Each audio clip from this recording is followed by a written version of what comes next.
শোল মাছ দিয়ে রান্না করমু, সেই মজা হইবে। সবাই মিললা খুব মজা করে খামু। ভাই বোন সবাই আইছি বাড়ি। এই শীতে প্রত্যেক বছর মোরা বাড়ি আই।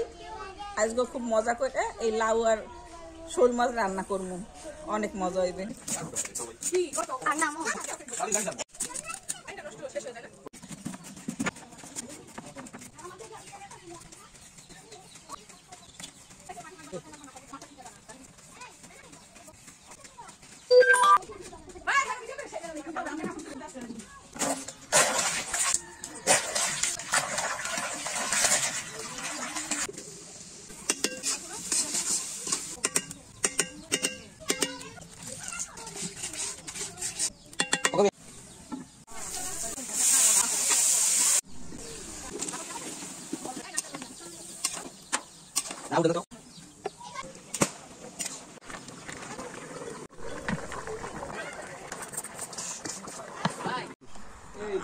প্লেটটা এরকম না, ভালো লাগবে।